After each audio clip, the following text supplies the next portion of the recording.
So my name is Hope, and I was diagnosed with ovarian cancer, stage 3, when I was 18.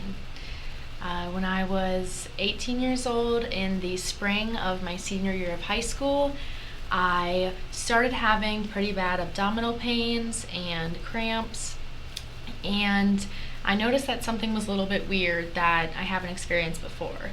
And I said something to my mom, and I went to my doctor, and she made an appointment for me to get an ultrasound to make sure that there was nothing there. And I went to get an ultrasound. I got a text back a few days later, and they said that they didn't see anything. So although that I knew that there was something there, the scan said that there wasn't. So I was getting to the point where I couldn't even get in my car to drive to school. I would have to pull over. I couldn't walk. I really couldn't stand up, and it was just excruciating pain for me to even move my body. And that's when I knew that this can't just be nothing. And it struck me that this is something that I need to get checked out, because I know that this is not normal. And although my parents kind of thought I was just crazy and just didn't want to go to school, I convinced them that I just wanted to go to the ER, and I wanted to get these scans because I didn't feel like myself, and I couldn't do any type of daily activity. And this was not normal for me because I was a very active person. I played soccer, I played tennis, I loved to be outside active, and I didn't want to do any of these things. I was lethargic. I just didn't want to move. I wanted to lay in bed. I was crying every day. I couldn't. My stomach hurt so bad, my back hurt so bad. And anyway, we finally went to the ER, and they did some scans, and they said, we found an abscess. They said, there is something there. You're not crazy. You were right. And that's when I knew, wow, like, this is something that I decided that I need to look further into myself.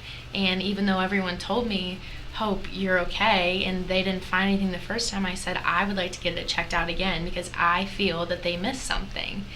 And as soon as they told me there was that abscess, they assumed that it was just a draining thing, so they were just going to go in and drain it really quick, and it was going to be a 45-minute procedure.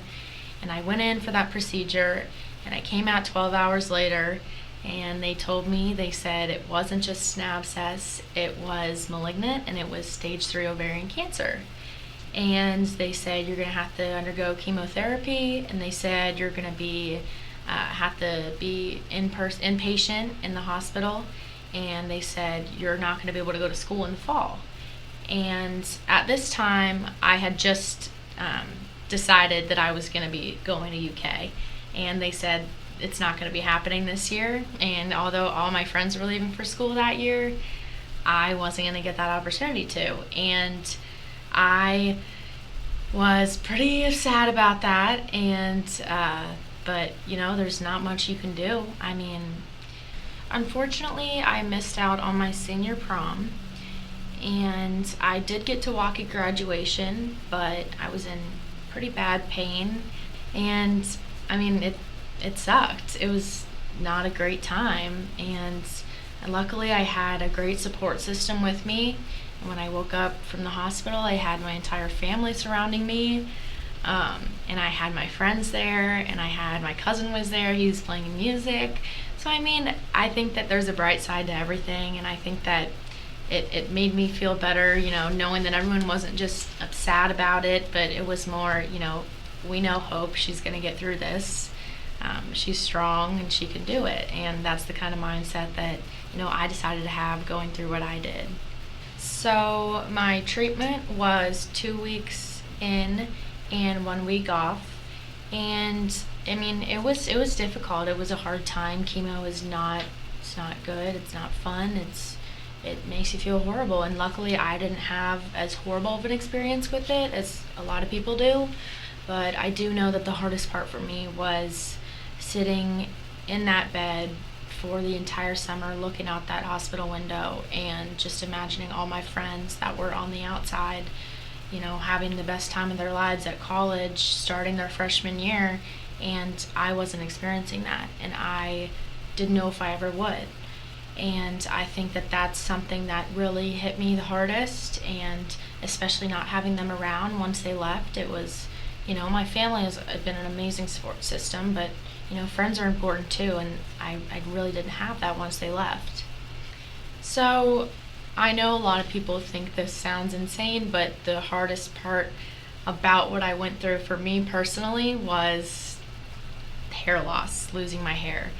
And as crazy as it sounds sitting here right now, or as crazy as it sounds that I felt that way in the moment, hair is a big part of what makes you who you are. It makes you confident, and everyone, is unique in their own way. And I think that losing that for me was honestly something that I would never ever take back.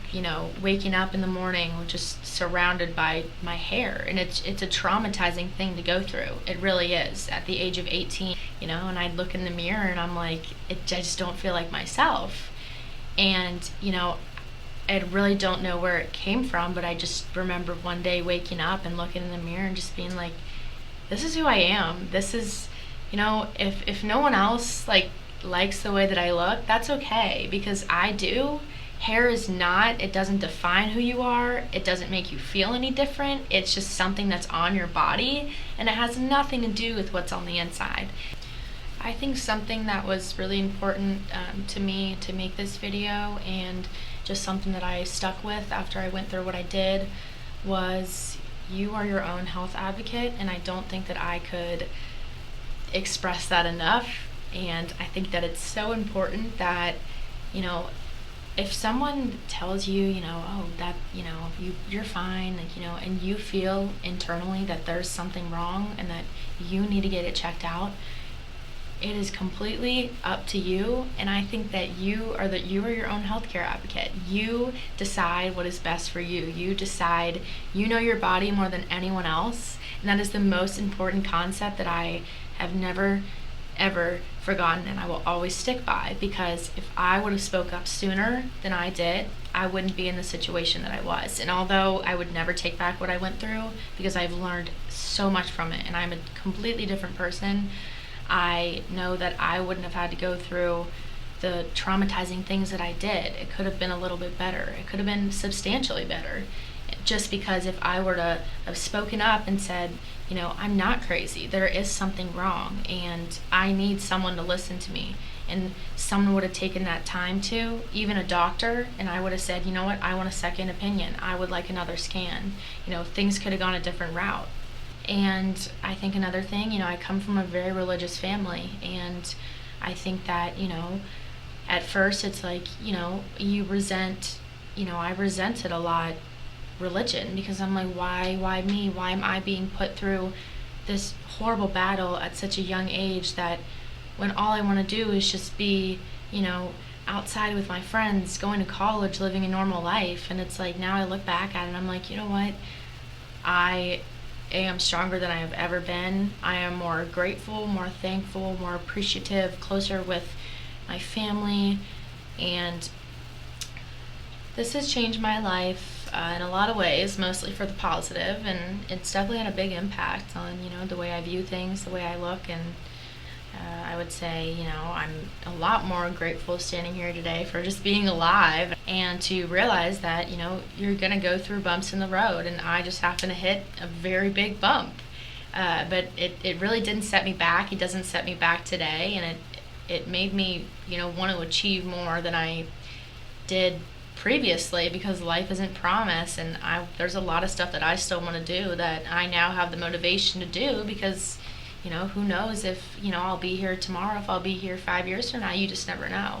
And so there's so many ways that when I did go through what I did, that I knew that coming out of it, that I wanted to do some sort of video like this. I wanted to make an impact in some way that I could, to, even if it was just one person that I made feel better about the situation that they're in, or even if this does happen to them and they realize well, that they saw me and they realize, okay, she's been through it and she's still here, and it gives them hope for the future. And I wish that I would have had something like this that I could have seen when I was in the hospital, because it seemed so rare to me when I was sitting there in that bed. And I look back now and I'm like, what, this happens to a lot more people than you think, and I just happen to be one of those people.